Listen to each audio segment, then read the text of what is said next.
मोक्ष का सिद्धांत शंकर वेदांत में सभी भारतीय दर्शनों में चार्वाक दर्शन को छोड़कर मोक्ष को परम पुरुषार्थ के रूप में स्वीकार किया गया है। शंकर का दर्शन भी मोक्ष को परम पुरुषार्थ के रूप में स्वीकार करता है। शंकर चूंकि अद्वैत दर्शन का प्रतिपादन करते हैं और यह कहते हैं ब्रह्म सत्यम जगन मिथ्या जीवो ब्रह्मैव नापराः, कि केवल ब्रह्म ही सत्य है, आत्मा स्वयं ब्रह्म है और जीव ब्रह्म से भिन्न नहीं है बल्कि अभिन्न है। किंतु ये जो जीव ब्रह्म से अभिन्न है, जो ब्रह्म के साथ तादात्म्य है जिसका, वह अपने आप को क्यों सीमित और परिवर्तनशील जीव के रूप में समझ लेता है। इसके लिए शंकर ये कहते हैं कि माया का आश्रय लेते हैं कि माया के पास दो शक्तियां हैं, आवरण और विक्षेप। आवरण के द्वारा वो ब्रह्म के वास्तविक स्वरूप को ढक लेती है, जबकि विक्षेप के द्वारा वह ब्रह्म के स्थान पर नाना रूपात्मक जगत का प्रतिपादन कर देती है, जिसके कारण जीव स्वयं को इंद्रिय, शरीर, मन आदि समझने लगता है और इसके कारण ही वह इस जगत में नाना प्रकार के दुखों का भोग करता है और जन्म मरण के चक्र में फंस जाता है।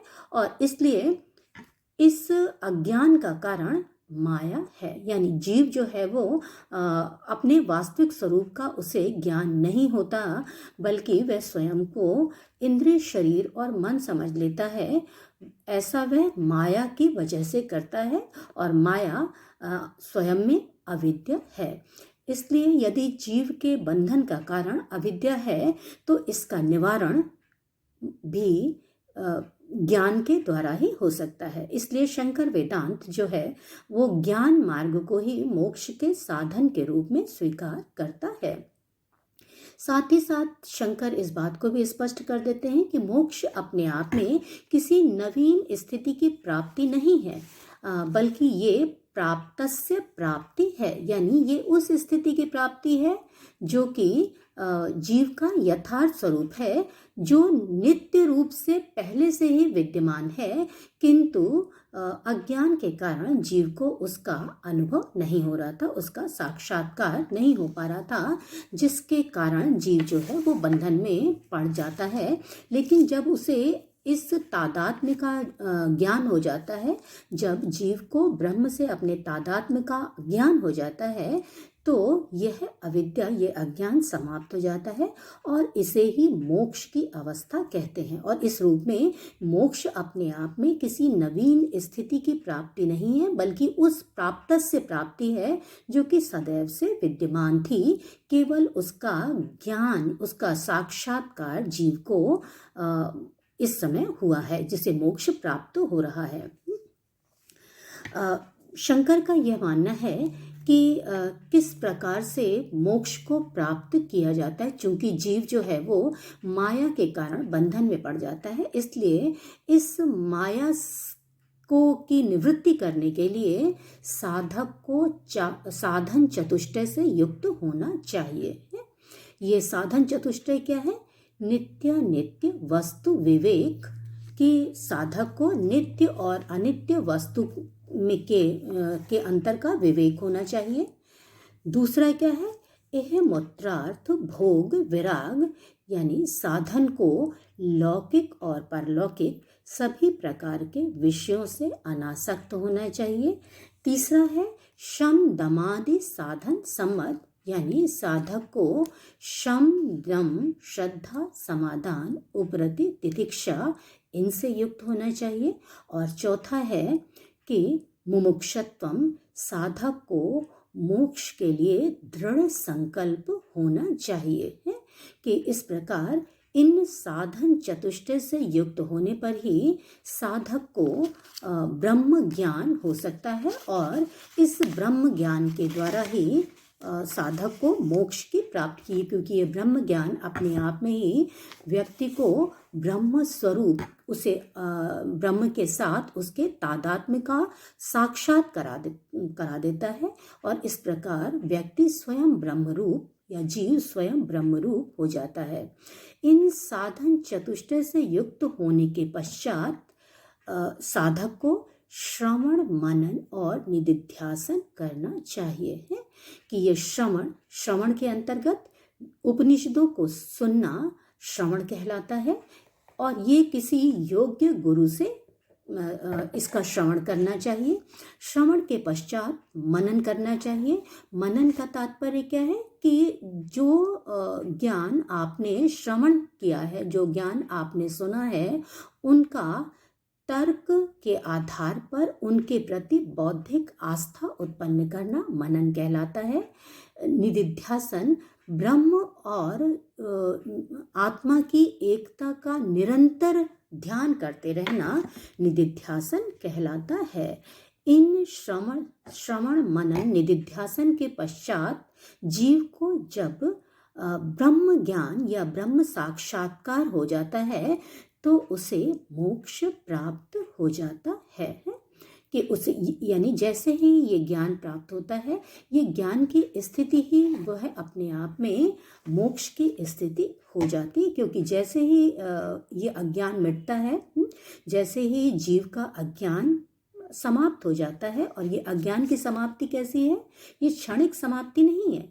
मोक्ष के अंतर्गत जब अज्ञान की समाप्ति हो रही है तो ये आत्यांतिक निवृत्ति है, ये अज्ञान की सदैव के लिए निवृत्ति है। और जैसे ही इस अज्ञान की निवृत्ति होती है, माया का आवरण हटता है, तो जीव को आत्म साक्षात्कार अपने नित्य कूटस्थ स्वरूप और शाश्वत स्वरूप का साक्षात्कार हो जाता है और यही स्थिति मोक्ष की स्थिति कहलाती है।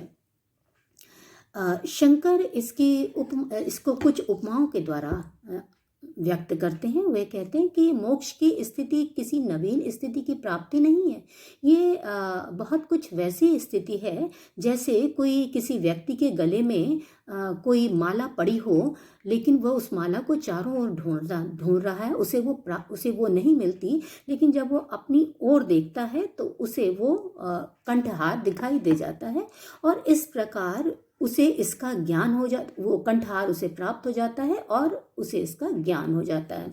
किंतु कंठ इसकी जब उसे ज्ञान होता है तो उसे कोई नवीन चीज़ प्राप्त नहीं होती, जो कुछ पहले से उसके पास विद्यमान था केवल उसका साक्षात्कार हो जाता है। मोक्ष की स्थिति भी बहुत कुछ वैसी ही है कि मोक्ष की स्थिति में जीव को अपने यथार्थ स्वरूप का साक्षात्कार हो जाता है, जो नित्य रूप से, जो शाश्वत रूप से सदैव से विद्यमान था। केवल और केवल उसका साक्षात्कार जो है वो साधन चतुष्टय और श्रवण मनन निदिध्यासन के द्वारा जब ब्रह्म ज्ञान प्राप्त होता है तो वह प्राप्त होता है। शंकर मोक्ष के दोनों स्थितियों को स्वीकार करते हैं, जीवन मुक्ति और विदेह मुक्ति। जीवन मुक्ति का तात्पर्य शरीर रहते हुए भी मोक्ष को प्राप्त कर लेना है। शंकर का मानना है कि जब जीव को ब्रह्म के साथ अपने तादात्म्य का आत्म साक्षात्कार हो जाता है, तो जिस क्षण उसे ये साक्षात्कार होता है, जहाँ पर वह ब्रह्म के साथ अपने तादात्म्य का अनुभव कर लेता है, उसे मोक्ष प्राप्त हो जाता है। लेकिन शरीर तब भी विद्यमान रहता है। लेकिन शरीर के विद्यमान रहते हुए भी संसार की वस्तुएं, जगत की वस्तुएं उसे अब प्रभावित नहीं करती, वह उनके प्रति आसक्ति नहीं रखता। और ये शरीर क्यों विद्यमान रहता है, इसके लिए भी उदाहरण देते हैं शंकर कि जैसे अगर कुंभकार का चाक एक बार घुमा दिया जाए तो अगर उसे रोक भी दिया जाता है तो भी वो कुछ देर के लिए घूमता रहता है। इसी प्रकार शरीर भी जब जीव को ब्रह्म के साथ अपने तादात्म्य का अनुभव हो जाता है, उसे ब्रह्म ज्ञान हो जाता है, उसे मोक्ष प्राप्त हो जाता है, उसके बाद भी शरीर कुछ समय तक विद्यमान रहता है। इसका एक दूसरा कारण यह भी देते हैं कि भारतीय दर्शन में 3 प्रकार के कर्म माने जाते हैं। संचित कर्म, क्रियमाण कर्म और प्रारब्ध कर्म। संचित वो कर्म हैं जो कि इस जन्म में हम जो कर्म कर रहे हैं, जो संचित हो रहे हैं, जिनके फलों का मिलना अभी प्रारंभ नहीं हुआ है, वो संचित कहलाते हैं। क्रियमाण कर्म वो हैं जो कर्म जिन कर्मों के फलों का भोग हम कर चुके हैं, जीव कर चुका है, वो क्रियमाण कर्म है। प्रारब्ध कर्म वे कर्म हैं जो पहले किए हुए कर्म हैं, लेकिन जिनके कर्म के फलों का मिलना प्रारंभ हो गया है। तो संचित और क्रियमाण कर्मों का तो निरोध किया जा सकता है, लेकिन प्रारब्ध कर्म जब तक उनके कर्मों का फल पूर्णतया प्राप्त नहीं हो जाता, जब तक जीव उन कर्मों के फलों का पूर्णतया भोग नहीं कर लेता, तब तक शरीर विद्यमान होता है। और यही कारण है कि जो मोक्ष के पश्चात भी शरीर विद्यमान रहता है और इस रूप में लेकिन ना तो शरीर और ना ही बाह्य जगत जो है उसे प्रभावित करते हैं, जिसे जीवन मुक्ति प्राप्त हो गई है।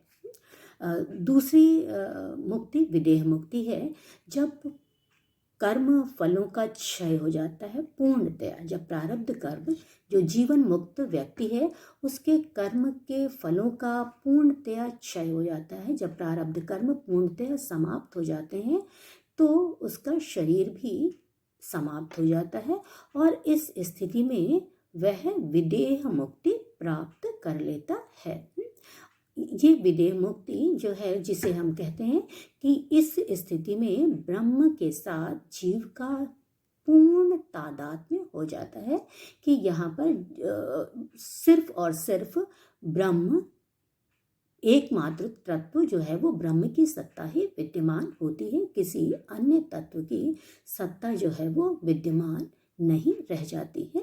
और इस स्थिति में ना तो शरीर रहता है और ना ही किसी भी प्रकार का प्रपंच विद्यमान रहता है। शंकर का मानना है कि विदेह मुक्ति का तात्पर्य सिर्फ शरीर का नाश होना नहीं है, क्योंकि जिस व्यक्ति को मोक्ष नहीं, जिस जीव को मोक्ष नहीं प्राप्त हुआ है, वो उसके शरीर के नष्ट हो जाने के पश्चात भी बार बार जो है वो उसे जन्म लेना पड़ता है, जिसके कारण वह बंधन में बंधा रहता है। लेकिन जब जीव को मोक्ष प्राप्त हो जाता है, जब ब्रह्म के साथ वह अपने तादात्म्य का अनुभव कर लेता है, तो उसे मोक्ष प्राप्त हो जाता है, जो उसे जीवन मुक्ति प्रदान करती है। और इस जीवन मुक्ति के आधार के प्राप्त हो जाने के पश्चात जब उसका शरीर भी नष्ट हो जाता है, तो उसे विदेह मुक्ति प्राप्त हो जाती है। और इस प्रकार से जो है वो व्यक्ति को ब्रह्म के साथ जो है वो अपने तादात्म्य का आत्म साक्षात करके सदैव के लिए ब्रह्म स्वरूप हो जाता है। शंकर की मोक्ष की अवधारणा में एक महत्वपूर्ण तत्व और भी सम्मिलित है कि शंकर एक तो ज्ञान मार्ग, भक्ति मार्ग और कर्म मार्ग, जिसे मोक्ष के साधन के रूप में स्वीकार किया जाता है, उनमें से केवल ज्ञान मार्ग को स्वीकार करते हैं, क्योंकि उनका मानना है कि बंधन का कारण, क्योंकि जीव तो सदैव से, जो जीव है वो आत्मस्वरूप है और आत्मा सदैव से नित्य है, मुक्त है, शाश्वत है। वो बंधन में किस वजह से है? वो बंधन में अज्ञान की वजह से है। इसलिए अज्ञान का निवारण तो बिना ज्ञान के नहीं हो सकता है। जैसे रस्सी में जब हमें रस्सी में जब सर्प का भ्रम होता है, तो ये भ्रम केवल तभी समाप्त हो सकता है जब व्यक्ति को रस्सी का यथार्थ ज्ञान प्राप्त हो जाए। तो इसी प्रकार से जो जीव है, जो स्वयं को शरीर और मन समझ लेता है, इस जगत में रहते हुए स्वयं को कर्ता और भोक्ता मानने लगता है, जगत की वस्तुओं के प्रति आसक्ति रखता है, सुख और दुख का भोग करता है, वह अज्ञान के कारण है। वह कैसे अज्ञान के कारण है? माया के द्वारा जो आवरण और विक्षेप किया जाता है, इस प्रकार के अज्ञान के कारण है। तो उसका ये अज्ञान केवल ब्रह्म के यथार्थ ज्ञान के द्वारा ही समाप्त हो सकता है। इसलिए शंकर केवल यथार्थ ज्ञान मार्ग को ही मोक्ष के साधन के रूप में स्वीकार करते हैं।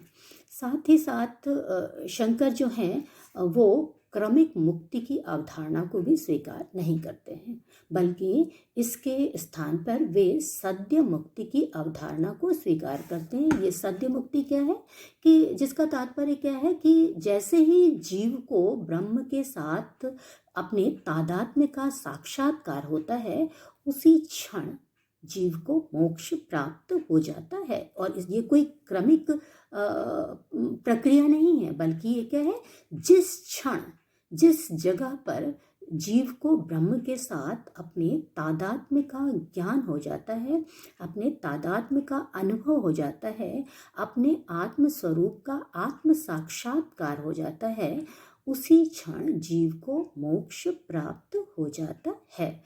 और इस प्रकार से जो मुक्ति की अवधारणा है वो सद्य मुक्ति की अवधारणा है। ठीक है।